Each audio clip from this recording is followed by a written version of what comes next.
Have you ever noticed something strange? You can understand English while you're listening to a video. You can recognize many words. Sometimes you even know exactly what the speaker means. But the moment someone asks you a simple question, your mind becomes silent.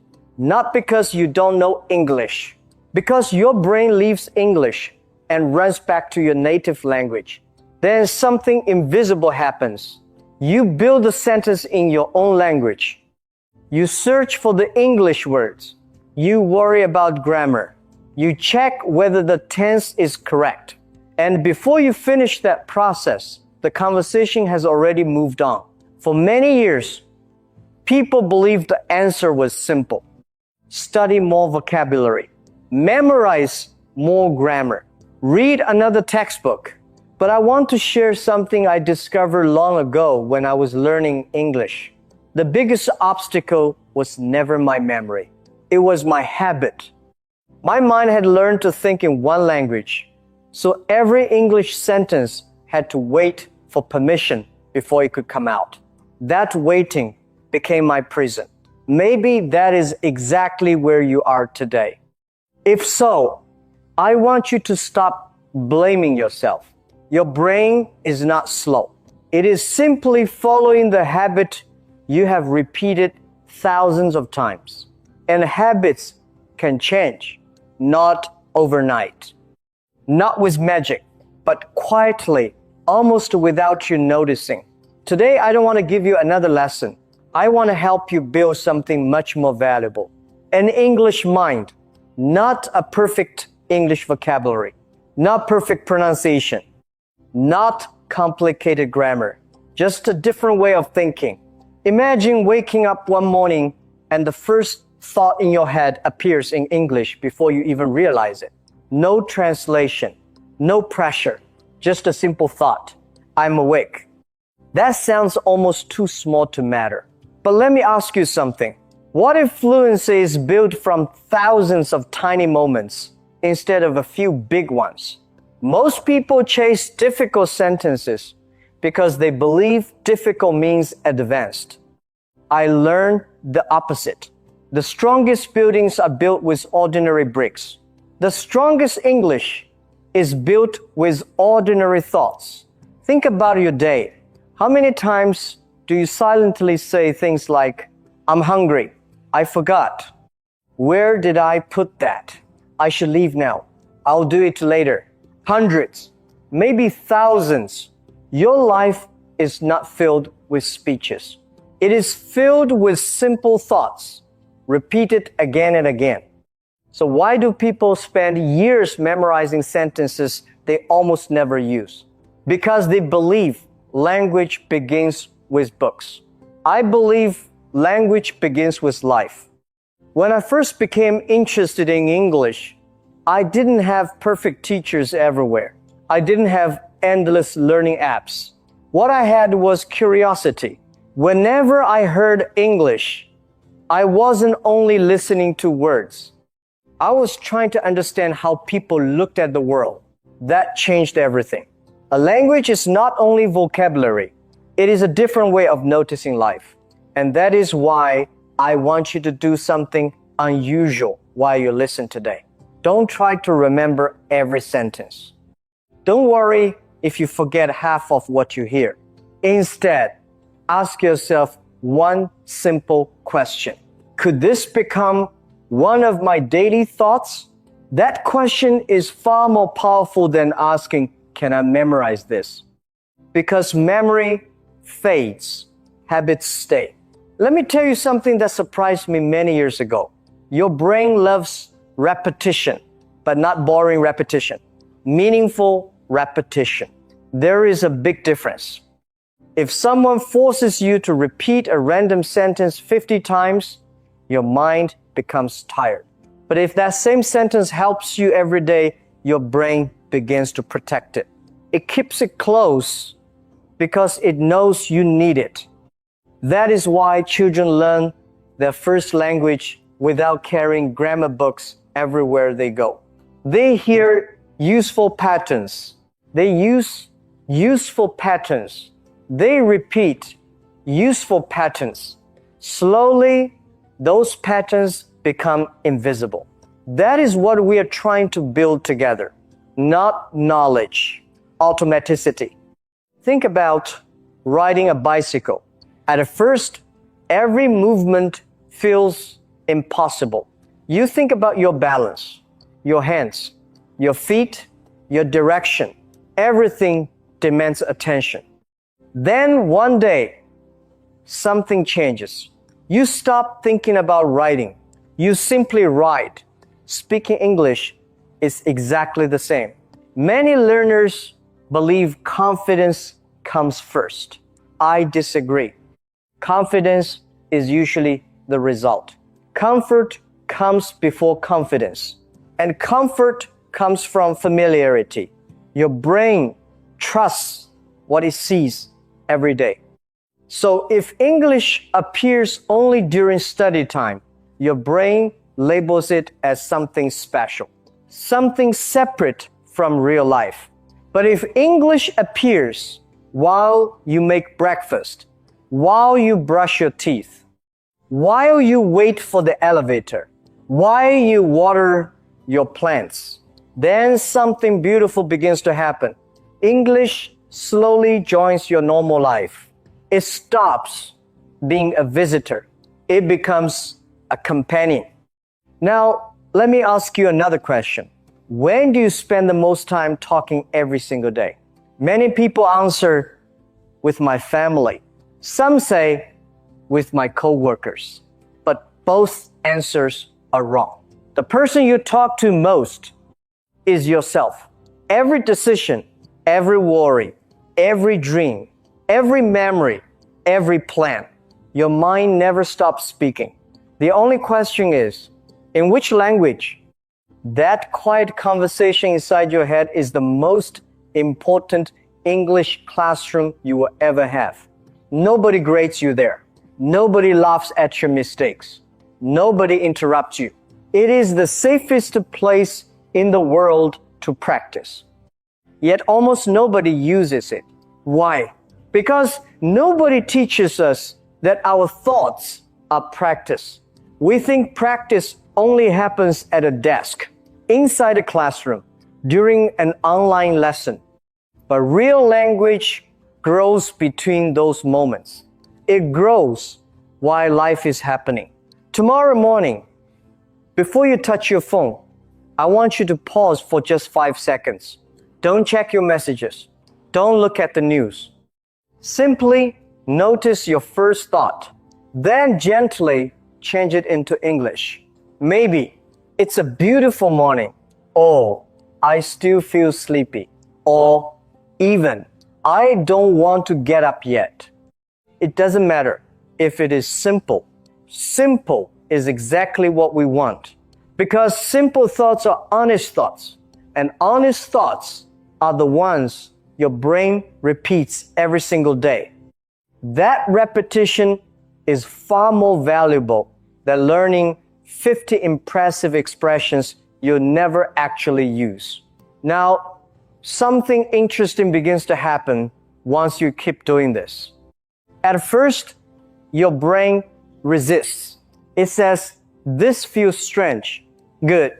Strange is evidence that something new is growing. If everything feels comfortable, you're probably repeating an old habit. Growth often feels unfamiliar before it feels natural.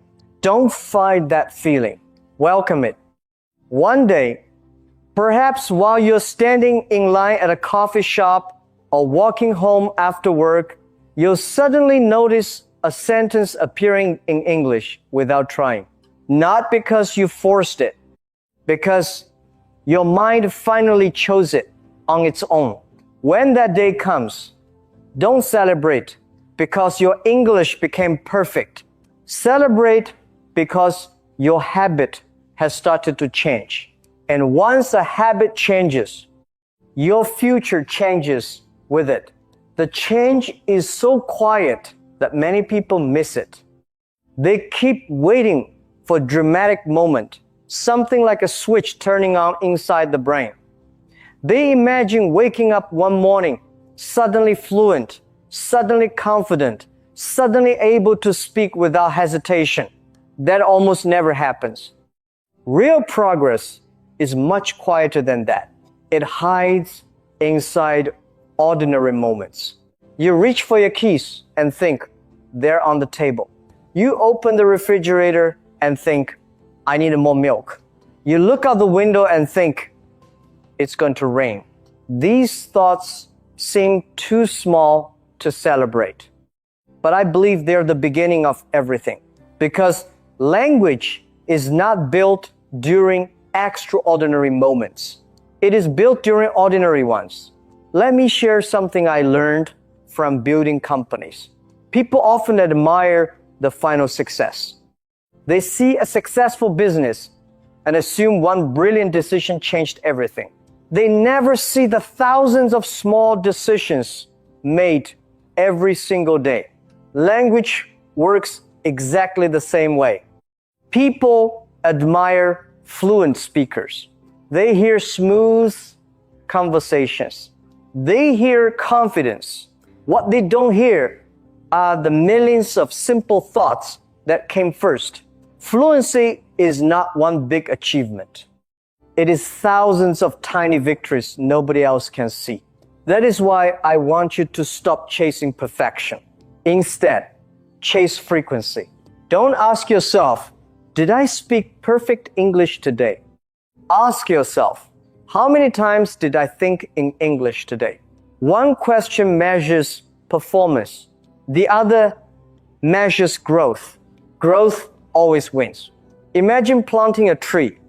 Would you dig it up every morning to see whether the roots are growing? Of course not.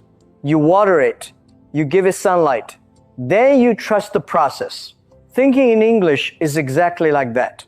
Every small English thought is another drop of water. Most days you won't notice anything changing.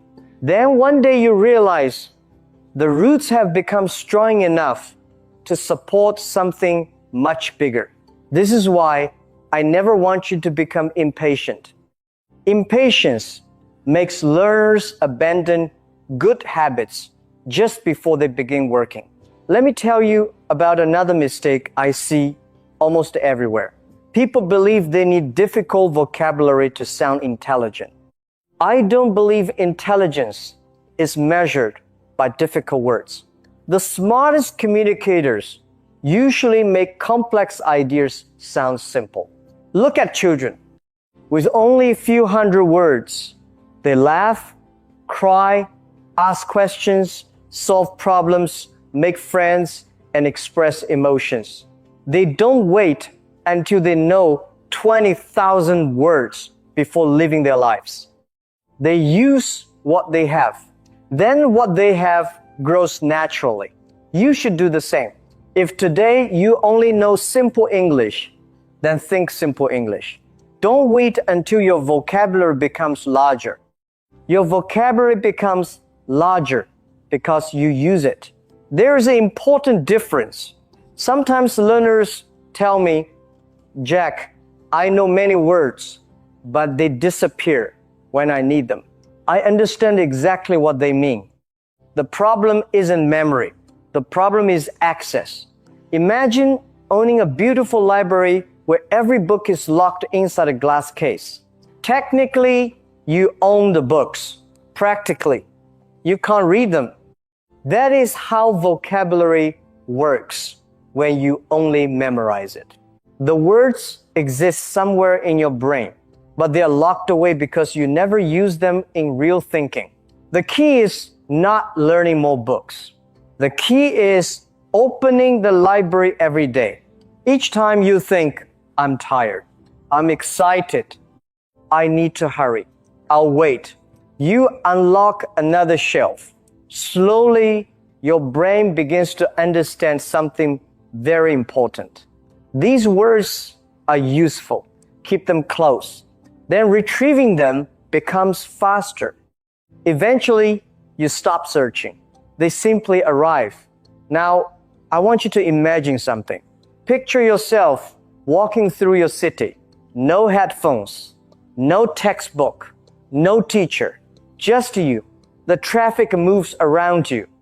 People pass by. A dog barks in the distance. Someone laughs. The wind touches your face. Instead of silently observing everything in your native language, you begin noticing each moment in English. That cafe looks busy. The sky is beautiful today. I wonder where they're going. I'm walking a little faster than usual. Nothing extraordinary is happening. And yet, your brain is practicing every second. This is one of the greatest secrets of language learning. You don't need to create more time. You need to use the time that already exists. Everyone has moments between activities. Waiting for the bus, waiting for the elevator, waiting for food, waiting for a meeting. Most people fill those moments by scrolling endlessly on their phones. What if you filled just a few of those moments with English thoughts instead? 5 seconds here, 10 seconds there, 1 minute later. Those tiny pieces of practice quietly connect together until they become hours. Not hours of studying, hours of living in English. There is another reason this works so well. Your brain loves context. If I teach you the word umbrella while showing grammar rules on the whiteboard, you might remember it for a while. But if you think, I should take my umbrella, it looks like rain, while you're actually looking at dark clouds, your brain creates a much stronger memory. Why? Because the word is connected to a real experience. Real life always teaches better than isolated information. That is why I encourage you to think with your surroundings instead of hiding from them. Your environment is giving you free English lessons every day. Most people simply don't notice. Now, let's try something together. Don't answer out loud. Just answer inside your mind. What color is your shirt today? Where are you sitting right now? Is the room warm or cool? What will you do after this video ends? Notice something interesting. Your brain immediately searched for answers. That is what minds naturally do.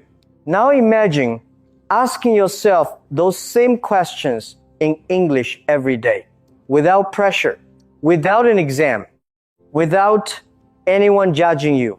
Little by little, your internal voice begins changing languages.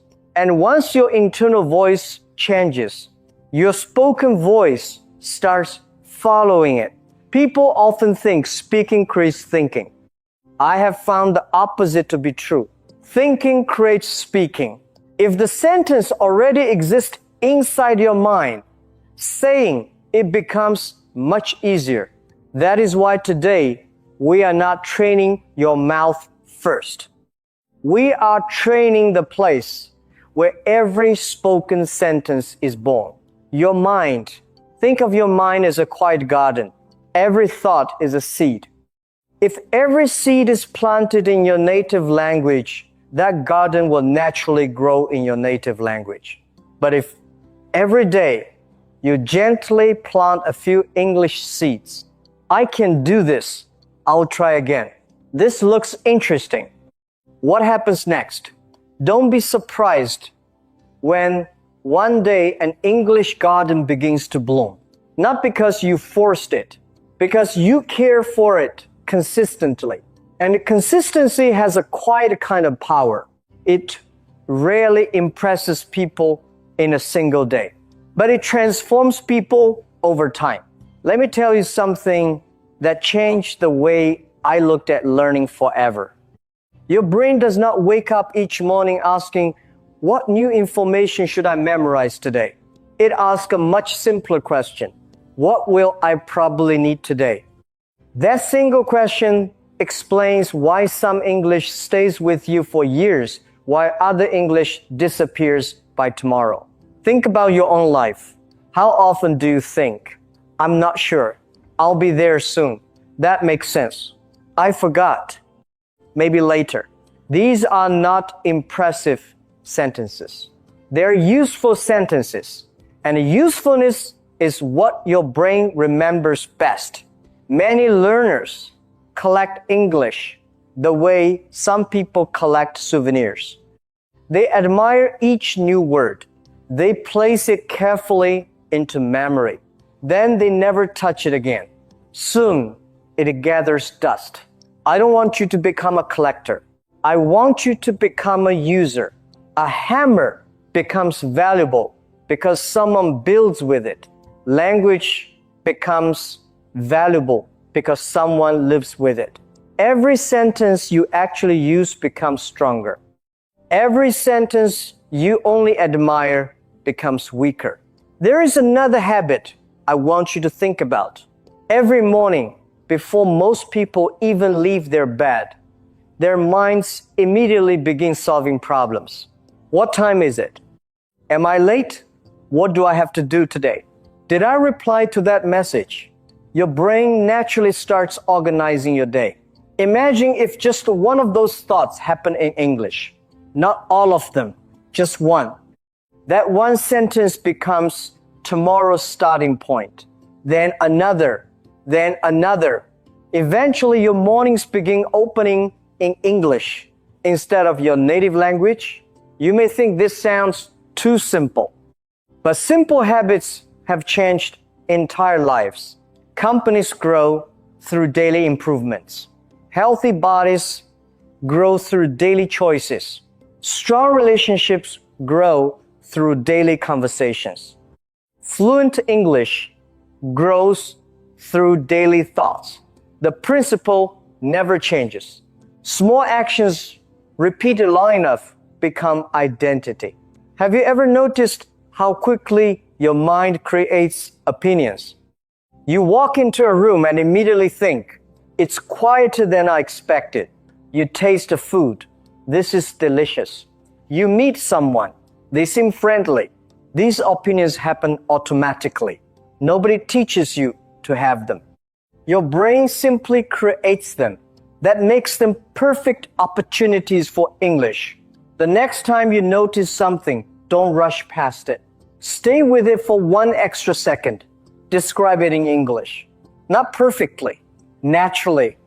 Maybe you're drinking coffee. This is a little too hot. Maybe you're walking outside. The air feels fresh today. Maybe you're working. I need a short break. These tiny observations seem insignificant, but together they build an extraordinary habit. You begin connecting English to reality instead of to study. That connection changes everything. Let me ask you something that may surprise you. When do you think your brain learns the fastest? Most people answer, when I'm concentrating. Sometimes that's true, but not always. Your brain also learns during relaxed repetition. Think about your favorite song. Did you memorize every lyric by sitting down with a notebook? Probably not. You heard it again and again, without pressure, without forcing yourself. One day you realized you already knew it. Natural exposure is incredibly powerful.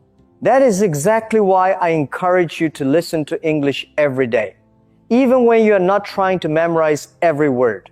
Let English become part of your environment, like music in a cafe, like rain outside a window, like birds in the morning. The more familiar English becomes, the less intimidating it feels. Fear disappears when familiarity grows. Now I want you to imagine your brain as a city. Every thought travels along a road. Your native language has highways, wide roads built over many years. English, however, may still be a narrow path through the forest. Walking there feels slower, more uncertain. Sometimes you even lose your way. Many learners assume this means they're not talented. No, it simply means that road hasn't been used enough.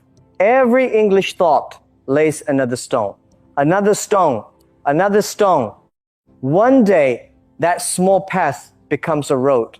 Later, it becomes a highway. Not because you wished for it, because you traveled it every day. This is why I smile whenever someone tells me, Jack, I'm still translating. I say, of course you are. How could you expect a tiny path to compete with a highway built over 20 or 30 years? Be patient with yourself. You are not replacing your first language. You are building a second home. Homes take time, but every brick matters. There is another exercise I love because it doesn't feel like studying at all. Throughout your day, quietly predict what will happen next. If you're waiting for the elevator, think, the door will open soon. If you're cooking, think, the water is starting to boil. If you're watching people cross the street, think, they're probably going to the station. Notice what this does. Your brain stops translating the present. It begins imagining the future in English. That is a completely different skill, and it is one that fluent speakers use all the time without realizing it. Language is not only about describing what is, it is also about anticipating what comes next. Prediction keeps your English alive. Another wonderful habit is gratitude. Not because it sounds positive, because grateful thoughts happen every day. Before you eat, you can think, I'm grateful for this meal. When someone helps you, that was kind of them. When the day ends, I'm thankful for what I learned today. These sentences do more than improve your English. They quietly improve the way you experience your life.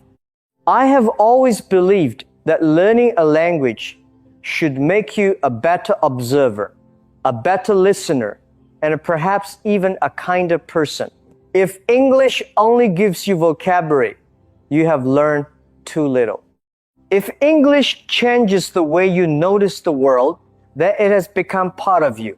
Now I want you to pay attention to something very important. Your goal is not to eliminate your native language. Please don't misunderstand me. Your first language is part of your identity. It carries your memories, your family, your childhood. Keep it, treasure it. What we're doing is adding another window. Imagine living in a beautiful house with only one window. The view is wonderful, but once you open another window, you don't lose the first view. You simply gain another way to see the world. English is another window. Every sentence you think in English lets in a little more light. And once you realize that, learning stops feeling like a burden. It starts feeling like an adventure. I also discovered something else that most learners never notice.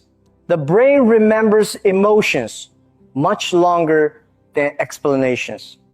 You probably don't remember every grammar lesson you've ever studied, but I bet you remember the first time you successfully ordered food in English. You remember the first compliment someone gave you. You remember the first conversation that lasted longer than 1 minute. Why? Because emotions leave fingerprints on memory.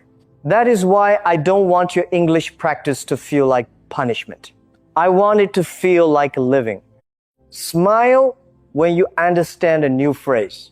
Laugh when you make a funny mistake. Be curious when you hear something unfamiliar. Every positive emotion tells your brain, this matters. Keep this. Learning becomes lighter when your emotions become lighter. Sometimes people ask me, Jack, how long does it take before thinking in English becomes natural? I always answer with another question. How long did it take you to think naturally in your first language? Of course you don't remember, because nobody was measuring your progress every day. You simply lived. You listened. You played. You repeated. You grew. What if you gave yourself that same kindness now? Instead of asking, why am I not fluent yet? Ask, did I spend a little more time living in English today than yesterday? That question changes everything. It shifts your attention from results to habits. And habits are where transformation begins.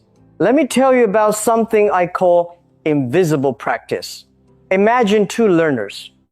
The first studies English for 1 hour every evening. The second studies for 30 minutes, but throughout the day, keeps returning to English for little moments. 10 seconds while making coffee, 20 seconds while opening a laptop, half a minute while looking outside, another few seconds before answering a text message. Who do you think spends more time living in English? Usually the second person, because English keeps returning, not as homework, as a companion. Those tiny returns tell the brain, this language belongs in everyday life. That message is incredibly powerful. Now think about your own house. Every room has a purpose. The kitchen is for cooking. The bedroom is for sleeping. The living room is for relaxing. Many learners accidentally build the same kind of house inside their minds. They create one small room called English. They only enter that room during study time. Then they leave and they close the door. I want you to remove the walls. Let English walk into every room. While cooking, while exercising, while shopping, while planning, while resting. When English is allowed everywhere, it stops feeling like a subject and starts feeling like part of your daily life. There's another simple exercise I love. Whenever you notice an object, don't only name it. Connect it with a thought. Don't just think, chair. Think, this chair looks comfortable. Don't just think, car. Think, that car is moving fast. Don't just think, book. Think, I should read this later. This tiny change trains your brain to think in complete ideas instead of isolated vocabulary. Real communication happens through ideas, not through lists of words. Now imagine your future self 1 year from today. You wake up, you stretch without realizing it. You think, I slept well. You look outside, it's going to be a nice day. You make breakfast. I'll make some coffee first. Nothing feels special anymore. And that is exactly what makes it special. English has become ordinary. When a language becomes ordinary, it becomes usable. You no longer admire it from a distance. You simply live inside it. That is the destination I hope you reach. Not perfect English, comfortable English, natural English, living English. One more thing before we finish. Please don't compare your journey with someone else's. Some people learn faster because they have more opportunities. Some grew up hearing English.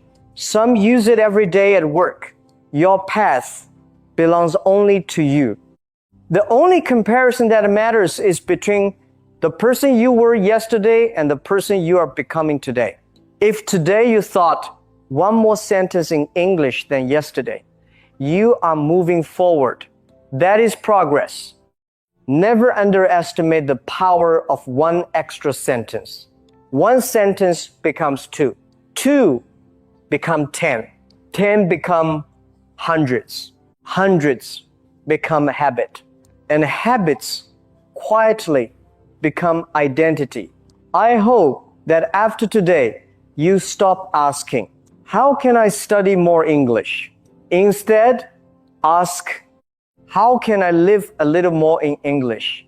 Those two questions lead to very different lives.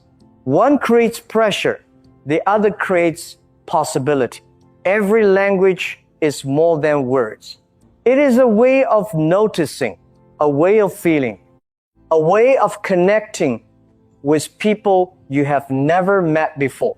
When you begin thinking in English, you are not becoming someone else. You are discovering another part of yourself that has been waiting patiently to speak.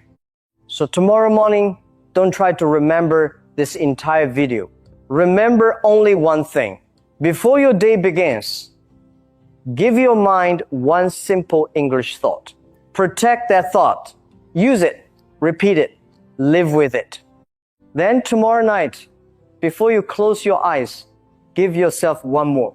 Perhaps today was a good day, or I learned something new, or I'll keep going. That's enough. Small thoughts become strong habits. Strong habits become a new way of thinking. And one quiet day, when you least expect it, you suddenly notice that English is no longer something you have to reach for. It has already become part of the way your mind works. That is the moment many people call fluency. I call it something even simpler. Home. Thank you for spending this time with me. Be patient with yourself.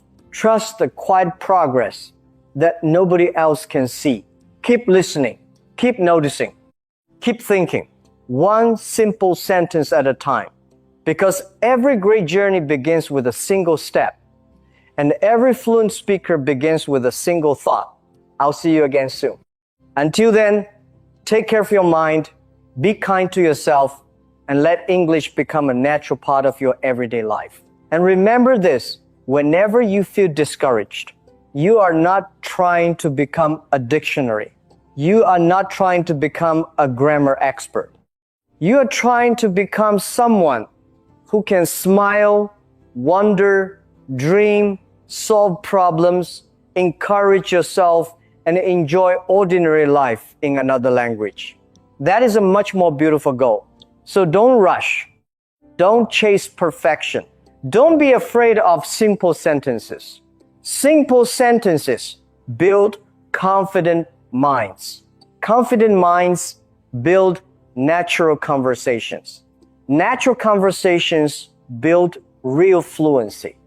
One ordinary morning, one ordinary afternoon, one ordinary evening, repeat it often enough, can completely change an extraordinary future. I believe you can do it.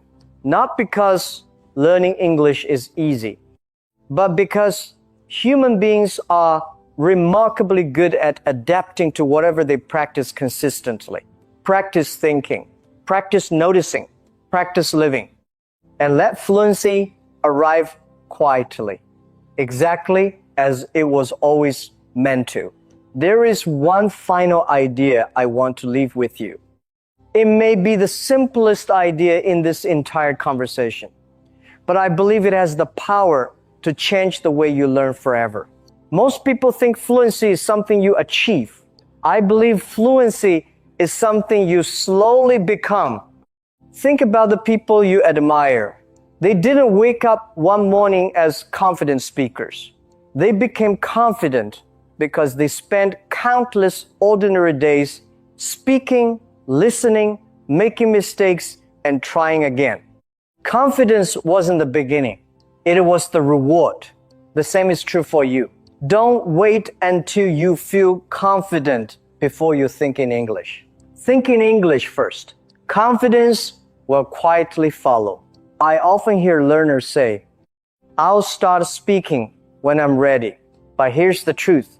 You don't become ready and then begin. You begin, and that's how you become ready. Life has always worked that way. You don't learn to swim by standing beside the water. You don't learn to ride a bicycle by reading about balance. And you don't learn to think in English by waiting for the perfect moment. The perfect moment is usually the ordinary one you're living right now. Maybe you're sitting in your room.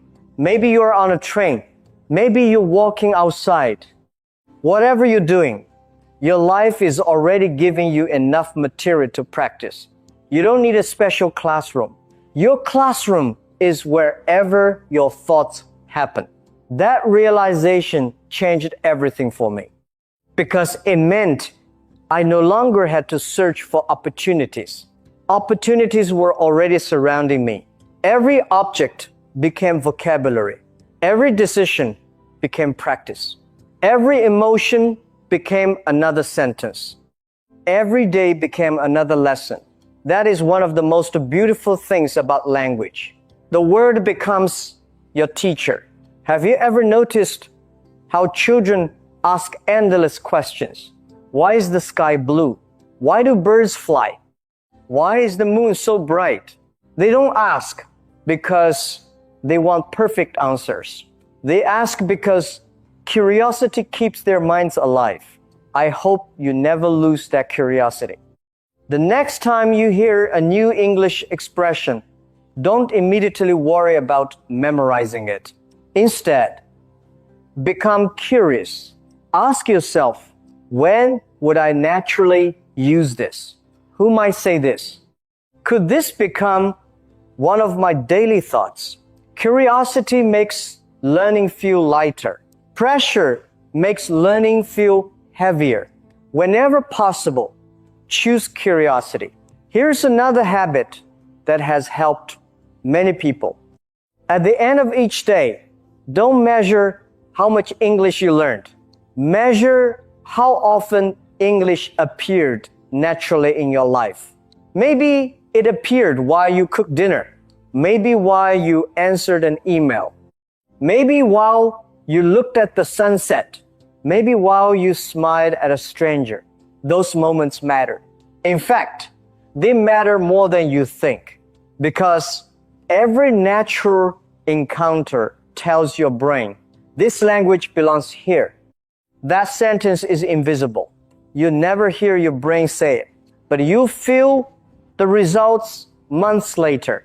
One day, someone will ask you a question in English. Without realizing it, you answer before translating. Not perfectly, not with advanced vocabulary, but naturally. After the conversation, you may stop for a second and smile. Not because your English was flawless, but because you forgot to be afraid. That is real progress. Fear becomes smaller each time familiarity becomes larger. And familiarity grows through gentle repetition, not pressure, not panic, not impossible expectations. Gentle repetition. Let me leave you with a picture. Imagine two rivers flowing through a valley. One river has been there for many years. Its water moves easily because the path is already deep. That is your first language. Now imagine another small stream beginning nearby. At first, it is narrow. The water moves slowly. Sometimes it almost disappears beneath the rocks. But every single day, more water flows through it. Little by little, the stream becomes stronger. The rocks become smoother. The path becomes deeper. Eventually, the water no longer struggles. It simply flows. Your English is that second river. Don't criticize it because it isn't as wide as the first one. Keep letting the water flow. Nature never rushes. Yet, rivers always find their way. So will you. As we finish our time together, I want you to forget about becoming impressive. Instead, become consistent. Forget about sounding perfect. Instead, sound real. Forget about trying to know every word. Instead, truly know the words that shape your everyday life. Those words will carry you farther than thousands of forgotten vocabulary lists. Remember,